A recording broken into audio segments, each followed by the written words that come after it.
નમસ્કાર મિત્રો, મારી યુટ્યુબ ચેનલમાં ફરી એકવાર આપનું હૃદયપૂર્વક સ્વાગત છે।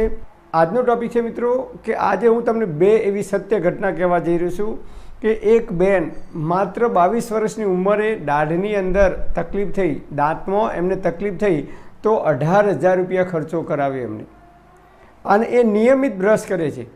એ પછીની બીજી ઘટના છે કે માત્ર 7મા ધોરણમાં ભણતો વિદ્યાર્થી 50,000 રૂપિયા એને દાંતમાં અને દાઢમાં ખર્ચો કરાવ્યો એના પપ્પાએ। કે જે લોકોને આયુર્વેદમાં વિશ્વાસ નથી, જે લોકો આયુર્વેદમાં બિલકુલ માનતા નથી, એવા લોકોને હું ક્યારેય સલાહ આપતો જ નથી। તો મેં એના પપ્પાને પૂછ્યું, મેં કીધું બ્રશ નહીં કરતો હોય તમારો છોકરો એટલે આ તમે 50,000 રૂપિયા ખર્ચ્યા દાંતની અંદર, દાઢ ખરાબ થઈ। તો એમને કહ્યું કે અમે 2 ટાઈમ બ્રશ કરીએ છીએ, અમારા ઘરના બધા જ સભ્યો એમને કહ્યું કે 2 ટાઈમ, એક સવારે બ્રશ કરવાનો અને રાત્રે સૂતી વખતે બ્રશ કરવાનો। તો મેં કહ્યું તમે ચાલુ ટૂથપેસ્ટ વાપરતા છો? તો એમને કહ્યું કે સારામાં સારી સ્ટાન્ડર્ડ કંપનીની ટૂથપેસ્ટ વાપરે છે, અને બ્રશ તો કે એકદમ મુલાયમ બ્રશ વાપરવાના, અને 3 મહિના થાય એટલે બ્રશ ફેંકી દેવાનો, નવો લાવવાનો દર 3 મહિને, અને સારામાં સારી ટૂથપેસ્ટ, સારામાં સારો બ્રશ વાપરી અને 2 ટાઈમ બ્રશ કરે છે, છતાં એમને 50,000 રૂપિયા ખર્ચો કરવો પડ્યો। અને આ વાત માત્ર એમને લાગુ પડતી નથી, આજકાલ તમે જુઓ તો ઘણા બધા લોકોને દાઢની અંદર દુખાવો થાય છે, કેટલાક લોકોને દાઢમાં પરું થાય છે, અમુક લોકોને દાંતમાં સડો આવે છે। આ બધી તકલીફો દિવસે ને દિવસે વધુ ને વધુ જોવા મળે છે। તો આપણે કઈ જગ્યાએ ભૂલો કરીએ છીએ જેના કારણે આપણા દાઢની અંદર દુખાવો થાય છે? નાની ઉંમરમાં લોકોને દાઢ પડાવવાની જરૂર પડે છે, દાઢમાં સડો આવે છે, દાઢમાં પરું થાય છે, અને સમસ્યાઓ નાની ઉંમરમાં જોવા મળે છે। આપણે ભણેલા ગણેલા અભણ છીએ એમ પણ કહી શકાય, અને આપણા બાપ દાદાઓ, વડવાઓ આજથી 50-60 વર્ષ પહેલાં એ લોકો કદાચ અભણ નહોતા એમ કહી શકાય, એ લોકો બુદ્ધિશાળી હતા એમ કહી શકાય, કારણ કે એમને એક નાની ઉંમરમાં ક્યારેય દાંતની અંદર દુખાવો થતો નહોતો, કે નાની ઉંમરમાં દાઢ પડાવવાની જરૂર પડતી નથી 18-20 વર્ષની ઉંમરમાં। તો સૌથી પહેલાં આપણે જોઈએ તો આપણે હેન્ડ વોશ કરીએ છીએ, એ લિક્વિડ તમને કોઈ આપે અને ભાઈ એમ કે ભાઈ બ્રશ કરો, તો આપણે કરીશું? ના, નહીં કરીએ। કોઈ તમને એમ કે ભાઈ માથું જે ધોવા માટે શેમ્પૂ વાપરીએ છીએ, બ્રશ ઉપર એ શેમ્પૂ લઈ અને દાંત સાફ કરો, તો આપણે કરીશું? બ્રશ કરીશું? નહીં કરીએ। કપડાં ધોવા માટે જે ડિટર્જન્ટ વપરાય છે, જે પાવડર વપરાય છે, એ પાવડર તમને કોઈ આપે બ્રશ ઉપર આમ પાવડર નાખી અને પછી કંઈક બ્રશ કરો, તો આપણે કરીશું? ના, નહીં કરીએ। કપડાં ધોવાનો જે સાબુ વપરાય છે, એ સાબુ આપણને કોઈ આપશે તો આપણે બ્રશ કરીશું? દાંત ઉપર લગાવીશું? નહીં લગાવીએ। જે કેમિકલ કપડાં ધોવા માટે, માથું ધોવા માટે, શેમ્પૂની અંદર, સાબુની અંદર વપરાય છે ફીણ ઉત્પન્ન કરવા માટે, એ જ કેમિકલ ટૂથપેસ્ટની અંદર ફીણ ઉત્પન્ન કરવા માટે વપરાય છે। તમારે ગૂગલમાં સર્ચ કરવું હોય તો કરી જોજો। એક છે સોડિયમ મોનોસલ્ફેટ અને બીજું છે સોડિયમ લોરેટ સલ્ફેટ। આ 2 ઘાતક કેમિકલ છે, અને એ કેમિકલ ટૂથપેસ્ટની અંદર નાખવામાં આવે છે। એ પછી ટૂથપેસ્ટને રંગબેરંગીન બનાવવા માટે એની અંદર કલર ઉમેરવામાં આવે છે। તમને કોઈ એમ કે ખીચડીમાં કે દાળ ભાતમાં કે શાકમાં 1 ચમચી કલર નાખીને ખાઓ, તો આપણે ખાઈશું? નથી ખાતા। અને એને સુગંધિત બનાવવા માટે એની અંદર અલગ અલગ ફ્લેવર ઉમેરવામાં આવે છે। તો આજે આપણે કેમિકલથી સવારે ઉઠીને તરત કેમિકલથી મોઢું ધોઈએ છીએ એમ કહી શકાય। સોર્બિટ્રેટ નામની એક દવા આવે છે, અને એ ગોળી જીભ ઉપર કે જીભ નીચે મૂકવામાં આવે તો વિધિન 7 સેકન્ડ, ઓનલી 7 સેકન્ડની અંદર એની અસર બતાવે છે। આપણી જીભ એટલી બધી સંવેદનશીલ છે કે કોઈ પણ વસ્તુ આપણે અહીંયા ચાખીએ તો તરત જ આપણને ખબર પડી જાય છે ખાટું, ખારું, તીખું, મોડું, ગળ્યું કેવું છે। અને આપણી જીભ છે એ સૌથી મહત્ત્વનો ભાગ ભજવે છે પાચન કરવાની અંદર। આપણા મોઢાની અંદર લાળ ઉત્પન્ન થાય છે, સલાઈવા ઉત્પન્ન થાય છે, અને એ પાચન કરવામાં અદ્ભુત પરિણામ આપે છે। જે લોકોની સલાઈવા ઉત્પન્ન થવાની બંધ થઈ જાય છે, ઓછી થઈ જાય છે, એ લોકોને પેટના રોગ થવાની શરૂઆત થઈ જાય છે। અને આપણી જીભ મરીએ ત્યાં સુધી ક્યારેય સુકાતી નથી, હંમેશા એ ભીની જ રહે છે, ઓટોમેટિક એની અંદરથી લાળ ઉત્પન્ન થયા જ કરે છે આપણા શરીરની અંદરથી। અને મેન્થોલ નામનું સૌથી ઘાતક કેમિકલ છે, એ કેમિકલ પણ આ ટૂથપેસ્ટની અંદર વાપરવામાં આવે છે। તમારે એના બોક્સ ઉપર વાંચવું હોય તો વાંચી લેજો, ગૂગલમાં સર્ચ કરવું હોય તો કરી લેજો।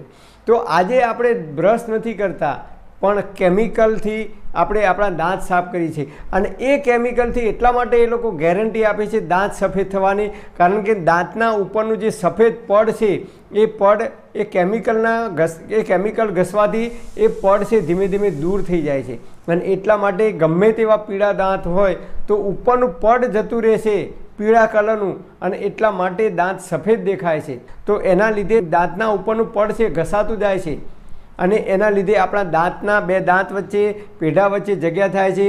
દાંત ધીમે ધીમે ઢીલા પડી જાય છે. આપણા બાપ દાદાઓ વડવાઓ લીમડાનું દાંતણ કરતા હતા, બાવળનું દાંતણ કરતા હતા, કણજીનું દાંતણ કરતા હતા અને આંબાનું દાંતણ કરતા હતા.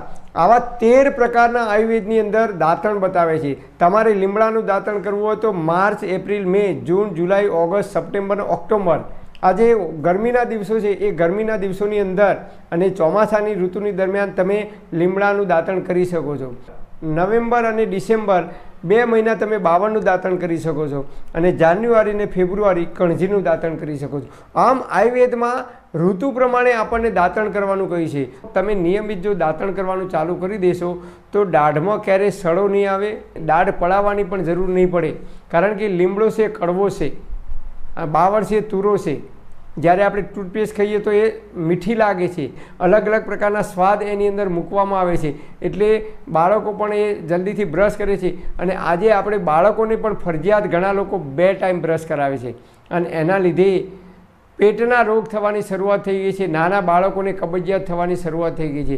તો એ જે ઝેરી કેમિકલ છે એ ઘાતક કેમિકલ આપણા બોડીની અંદર ઉતરે છે, શરીરમાં ઉતરે છે અને એસિડિક છે. આપણું પેટ છે એસિડિક બની જાય છે, લોહીમાં પિત્ત વધે છે, લોહીની અંદર એસિડિક પદાર્થો વધે છે અને એના કારણે ચામડીના રોગ થવાની શરૂઆત થાય છે. દાદાઓ વડવાઓ 40 વર્ષ પહેલાં જે લીમડાનું દાંતણ કરતા હતા, બાવળનું દાંતણ કરતા હતા, કણજીનું દાંતણ કરતા હતા, એ દાંતણ આપણે વાપરવું પડશે. જો તમે ના વાપરી શકતા હો તો બીજો ઉપાય તમને બતાવું.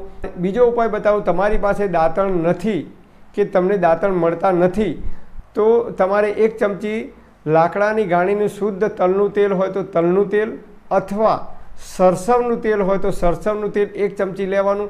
એની અંદર થોડીક હળદર નાખવાની અને થોડુંક સિંધ મીઠું નાખવાનું. એનું મિશ્રણ કરી અને દરરોજ દાંત ઉપર લગાવશો તો જિંદગીમાં જીવો ત્યાં સુધી દાઢમાં દુખાવો નહીં થાય, દાઢમાં સડો નહીં આવે. અને ત્રીજી વસ્તુ, દાઢમાં દુખાવો ક્યારે ઉત્પન્ન થાય તો કે દાઢમાં સડો આવે ત્યારે. દાઢમાં સડો ક્યારે આવે તો કે દાઢમાં કીટાણુ ઉત્પન્ન થાય ત્યારે. દાઢમાં કીટાણુ ક્યાંથી ઉત્પન્ન થાય? બહારથી આવે છે? ના, અંદરથી ઉત્પન્ન થાય છે. તો અંદરથી કેવી રીતે ઉત્પન્ન થાય છે? દાખલા તરીકે આપણા ઘરે ખીચડી હોય કે ભાત બનાવ્યા હોય તો એ ભાતને કે ખીચડીને આપણે ડસ્ટબિનમાં નાખી દઈએ તો 3-4 દિવસ પછી એની અંદરથી દુર્ગંધ આવે છે, એની અંદરથી જીવાત ઉત્પન્ન થાય છે. બસ એ જ રીતે આપણે જે કંઈ ખોરાક ખાઈએ છીએ, દાળ ભાત શાક રોટલી, ફ્રૂટ ખાઈએ, ચીકુ ખાઈએ, સફરજન ખાઈએ, ચા પીએ, આઈસ્ક્રીમ ખાઈએ, ચોકલેટ, કોઈ પણ વસ્તુ આપણે મોઢામાં ખાઈએ એટલે એની અંદર રહેલા ઝીણા ઝીણા જે કણ છે એ અનાજના કણ, એ શાકભાજી ખાઈએ તો એના કણ, ફ્રૂટ ખાઈએ તો એના જે ઝીણા કણ છે એ કણ આપણા દાઢની અંદર ક્યાંક પોલાણ હોય ત્યાં ચીપકી જાય છે અને એ અનાજના કણ છે એ જ્યારે સડવા લાગે છે ત્યારે એની અંદરથી જીવાત ઉત્પન્ન થાય છે અને એની અંદરથી કીડા કે બેક્ટેરિયા કહીએ કે જે કંઈ કહીએ એ જીવાત ઉત્પન્ન થાય છે અને એ જીવાતના લીધે આપણી દાઢ છે ધીરે ધીરે ધીરે સડી જાય છે અને દાઢમાં દુખાવો થાય છે, દાઢમાં લપકારા મારે છે. દાઢની અંદર કીટાણુ ઉત્પન્ન ના થાય તો એના માટે એક જ ધ્યાન રાખવાનું કે દાઢની અંદર, આપણા દાઢની અંદર કોઈ પણ ખોરાક ખાઈએ એના કણ ક્યારેય ભરાઈ ના રહેવા જોઈએ. હવે એના માટે આપણે બ્રશ કરવાની જરૂર નથી કલાકે. તો કોઈ પણ વસ્તુ ખાઈએ કે ચા પીએ કે આઈસ્ક્રીમ ખાઈએ કે દાળ ભાત ખાઈએ કે ચીકુ ખાઈએ તો કોઈ પણ વસ્તુ મોઢામાં મૂકીને ખાઈએ એના પછી તરત જ બરાબર સ્વચ્છ ચોખ્ખા પાણીથી મોઢું બરાબર સાફ કરી દેવાનું. 5 થી 6 વખત તમે કોગળા કરશો ને, આમ કરીને કોગળા કરશો એટલે દાઢમાં જેટલા પણ અનાજના કણ ભરાઈ રહ્યા છે, ઝીણા ઝીણા કણ ભરાઈ રહ્યા છે, તમે જે વસ્તુ ખાધી છે એ બધા જ કણ જો નીકળી જશે, દાઢમાં એક પણ કણ ભરાઈ નહીં રહે તો દાઢની અંદર ક્યારેય જીવાત ઉત્પન્ન નહીં થાય. દાઢમાં જીવાત ઉત્પન્ન નહીં થાય તો દાઢમાં ક્યારેય સડો નહીં આવે. દાઢમાં સડો નહીં આવે તો દાઢમાં લપકારા નહીં મારે અને દાઢમાં લપકારા નહીં મારે તો દાઢ ક્યારેય પડાવવાની પણ જરૂર નહીં પડે. તો આટલું ખાસ આપણે ધ્યાન રાખવાનું છે. હું મારા જીવનમાં એનું અપનાવ્યું છે અને એટલા માટે છેલ્લા કેટલાય વર્ષોથી મારી દાઢમાં દુખાવો થતો નથી, દાઢમાં કળતર થતી નથી કે દાઢમાં રૂટ કેનાલ કરાવવાની પણ જરૂર પડી નથી. તો આપણે પણ આ હળદરનો પ્રયોગ કરીએ અથવા આપણા બાપ દાદાઓ જે કંઈ કે લીમડાનું, બાવળનું કે કણજીનું દાંતણ કરતા હતા એનો ઉપયોગ કરીશું તો આપણા દાંત મજબૂત રહેશે. પરમપિતા પરમાત્મા આપ સર્વેને તંદુરસ્ત અને નિરોગી રાખે એવી હૃદયપૂર્વક મારી પ્રાર્થના. Thanks for watching my video. Thank you.